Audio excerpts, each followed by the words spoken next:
Hello, televiewers. Welcome to this other edition of The Brief, the very last for the week, dedicated to the review of striking headlines in the newspapers as usual.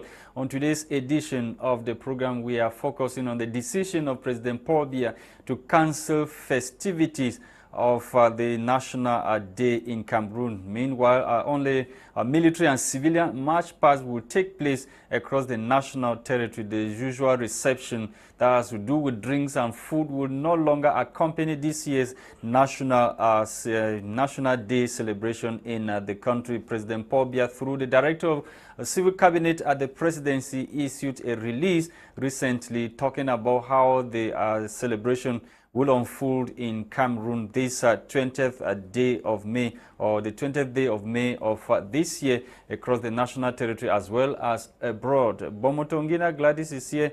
Let us close the week together with her, with what the French newspapers have gathered for us. Bonjour Gwladys. Bonjour Lasha. Bonjour à vous et merci de rester fidèle à Debris, votre émission bilingue de revue de presse sur ma Média Prime Télévision. Alors ce matin, effectivement, nous débutons avec le journal La Nouvelle Expression qui parle effectivement de la fête du 20 mai. Le président Paul Biya ferme les portes du palais. Le journal nous révèle qu'il n'y aura donc pas de soirée gastronomique. Cette réception qu'offrait habituellement le chef de l'État à des invités triés sur le volet, occasion pour nombre de Camerounais de découvrir le palais présidentiel, une troisième année consécutive que le corps constitué nationaux et autres invités du président se contenteront de suivre avec lui la parade civile et militaire au boulevard du 20 mai. Les détails sont donc en page 4 de ce journal. En page 15, le journal nous révèle que le choléra a terrassé un militant du MRC en prison. Ebola du gâchis à l'hôtel de ville. C'est du moins ce que nous révèle dans La Nouvelle Expression ce matin. Dans le même journal, à sa page 7, le journal La Nouvelle Expression nous révèle que dans le sud, les logements sociaux cherchent des preneurs. Mesdames, Messieurs, nous poursuivons ce matin avec le journal Le Jour qui nous parle de succession embarras à la chefferie de Bangou à l'ouest Cameroun. Les camps qui s'affrontent n'ont pas enterré la hache de guerre. Le préfet menace donc ces différents camps. Les détails sont en page 3 de ce journal.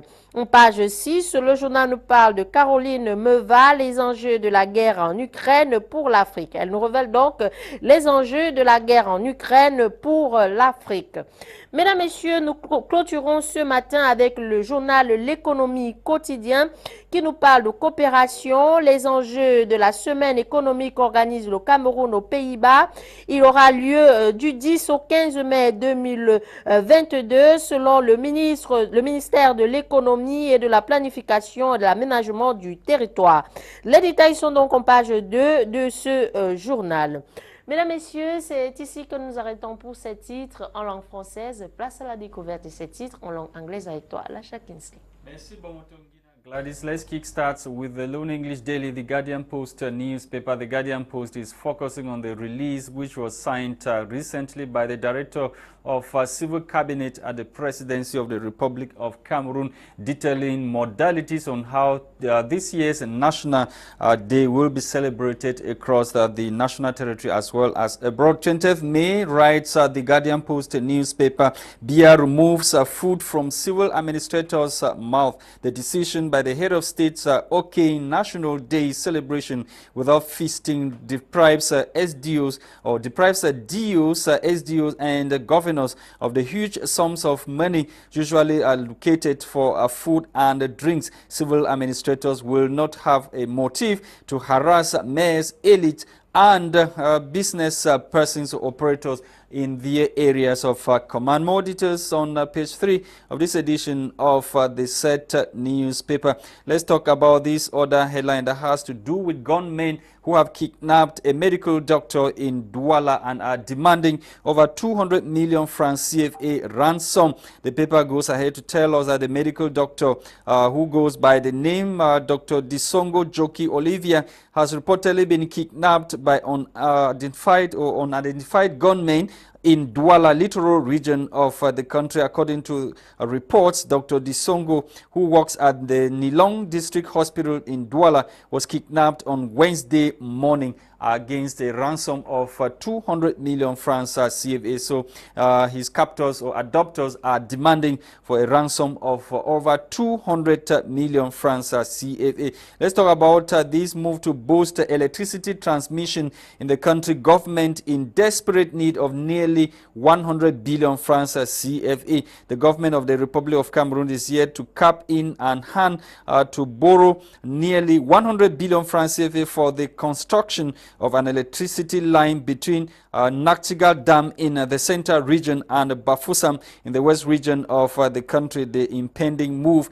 follows the signing of a decree by President Paul Biya authorizing the Minister of Economy, Planning and Regional Development, Alame Ousmane May, to seal a loan agreement with the Export-Import Bank of India, as we are to Exim Bank of India. As we are told by the said newspaper, the said loan amounts to $164.69 million, a circa 97.8 billion francs CFA, and the signing of the loan will introduce a new twist in the Naktigal hydroelectricity project, which under construction in the central region of the country. More details in this edition of the said newspaper. We continue to talk about other burning issues, this time around Kavayege being the personality of the week. The Honorable Member of Parliament, who happens to be the Speaker of the lower house of Parliament, is being brought to us this morning. His profile, career, and what he has been doing at the House of Parliament or lower house of Parliament for over or close to 3 decades now. More details in this edition of the Guardian Post newspaper. The Guardian Post newspaper this morning is also talking about South region, where over 25,000 ID cards reportedly abandoned in police station in that part of the country. We leave the Guardian Post newspaper.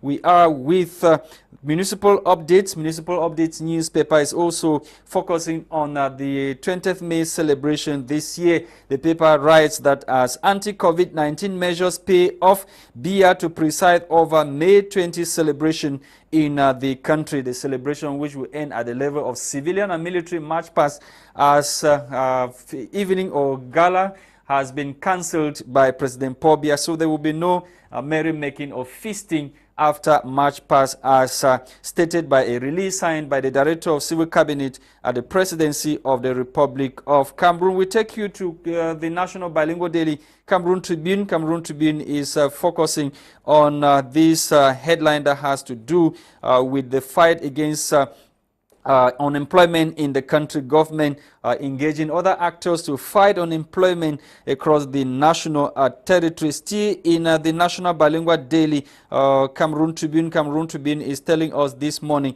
of a meeting which held recently in Yaoundé, chaired by Prime Minister Chief Dr. Joseph Diongute on April 7, 2022, had a discussions with a visiting delegation of the Economic Community of Central African States, ECAS, led by the Commissioner for Regional Planning and Infrastructure, Ngankomo Marie-Therese. As we are told, they came to solicit Cameroon's or the Cameroonian government to sign the Convention on the Management Committee of Unique Book or Unique Border Control. More details on page 3 of this edition of the National Bilingual Daily Cameroon Tribune. Cameroon Tribune is also telling us about the vaccination against a cholera epidemic across the national territory. We are told that vaccination begins today, especially in the region that has been hit hard or have been hit hard by the ongoing epidemic.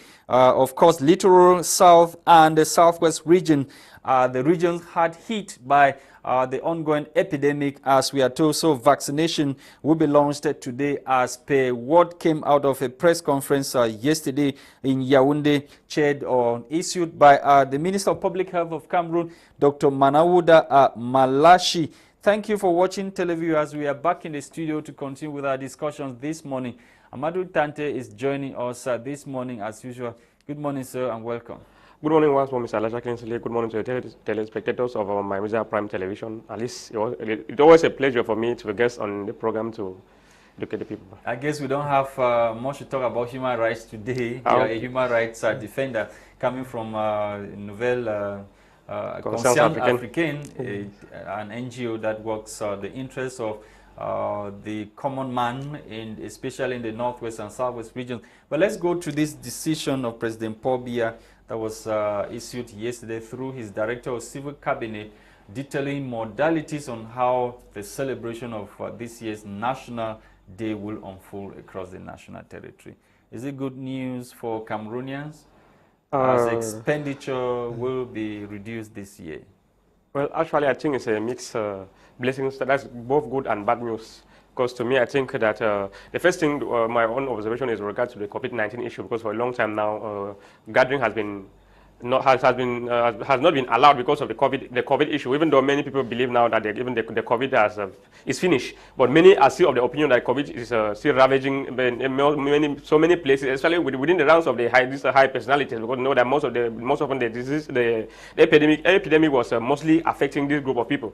And secondly, with regard to the budget, as you were rightly saying, I think it will equally help in reducing the amount of money that used to be spent, because we know these are people, sometimes when they organize a fete like this, they end up spending billions, which end up not helping us. Anyway, maybe, I don't know, maybe because the budget of Cameroon has may have drastically reduced because of the way the money has either been embezzled, or they have opted to use their money in killing civilians in the Anglophone Northwest and Southwest region on daily basis, which is quite. They use money to kill civilians. No, they are using money to kill civilians. But the government prefer to use money that ought to have used in developing the country, in arming the military and giving the orders. So you saying that we should sacrifice territorial integrity? We should give out territorial integrity to those who say they want to separate Cameroon. There's nothing. Virtual ambassador. I don't think what the government is doing is protecting territorial integrity, because the issue here is that these people, especially the leaders at hand, are doing everything possible to protect their interests. That's why many of them are trying to pervade peace, doing everything possible, even when people are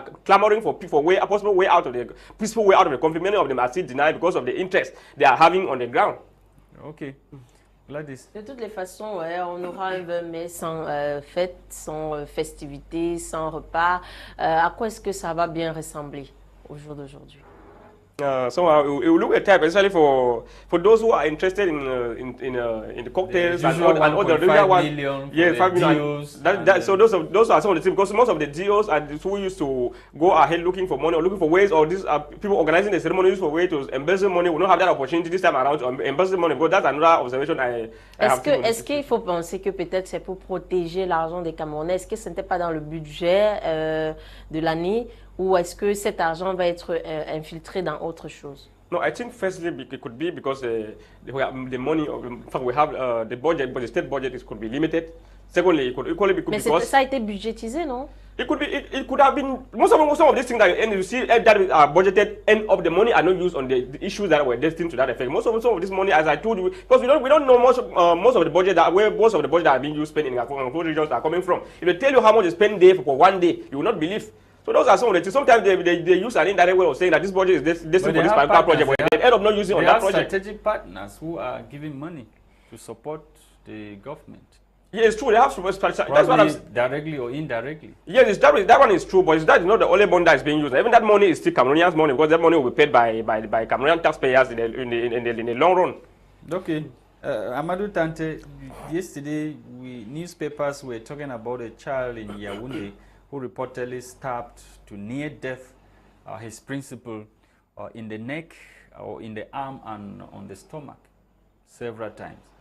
This one is really a regrettable situation. It's absolutely unreasonable for us to continue witnessing such a thing, because I know this is not the first time for Professor Nalova Lyonga was at that school yesterday to talk or to address the public regarding that sad incident which happened. We keep having this thing recurring in our school. Our school milieu. What is happening?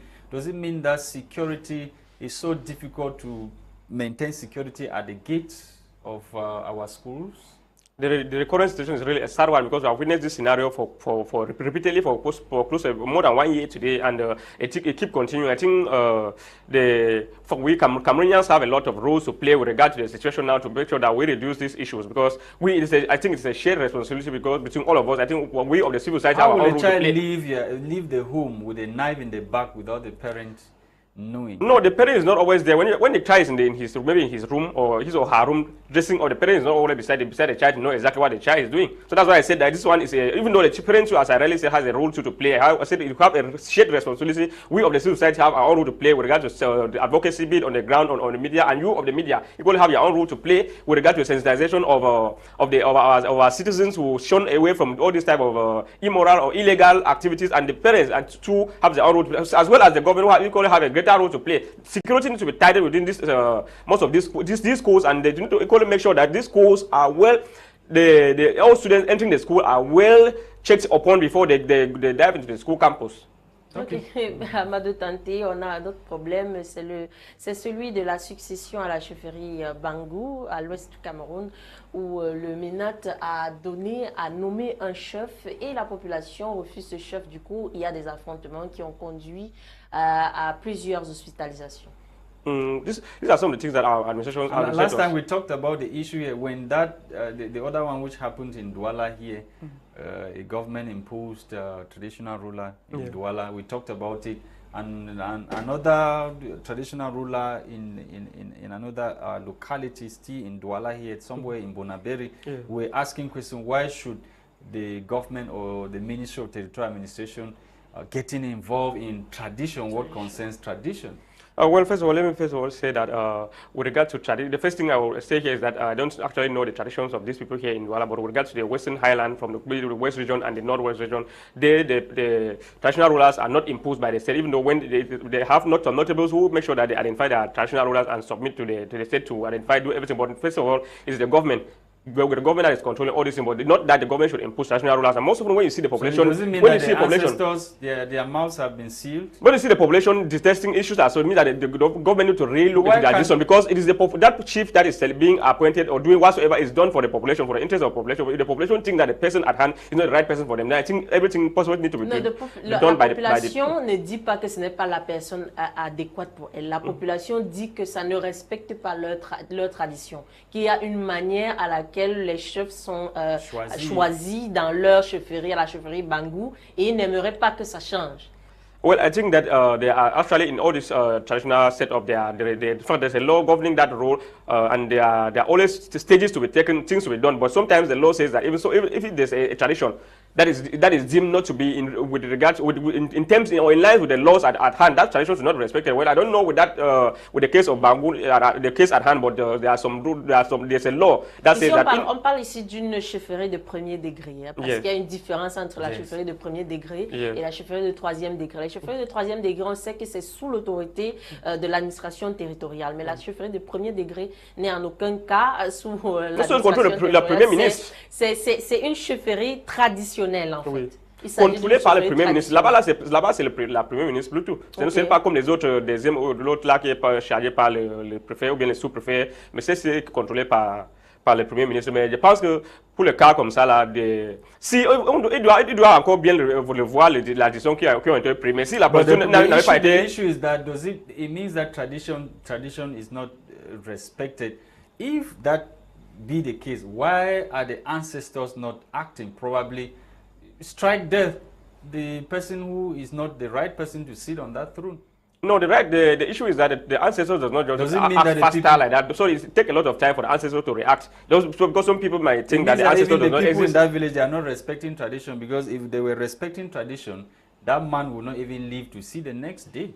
No, it's not the next day. The ancestors take time to walk, because sometimes when something happens like that, I expect the ancestors to react as fast as possible. They take a lot of time to react. So things might not happen so soon or so fast. And the population too, or the notables who are involved in the issues as such, they don't have any voice. But even though they have to tell the administration that this is what is supposed to be done, sometimes the government might not even be aware of the tradition, because we have a government that when they want to do their own things, they don't try to verify the laws at hand or the issues that the procedures that have been followed to see whether they are online with the traditions or the people or not. Why is this always happening? We've seen that in several communities in the country. Who is interested in seeing disorder?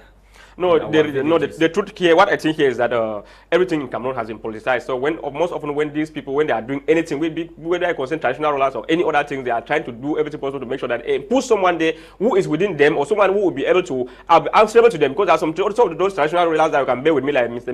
Sukuju, who are real traditional rulers that are doing everything possible to make sure that the rules and the principle of tradition is respected and the culture is respected within his own. We also have traditional ruler like your own traditional ruler. Yeah, my own traditional ruler. Yes. He goes to his palace in the northwest without any, despite the crisis, he goes there.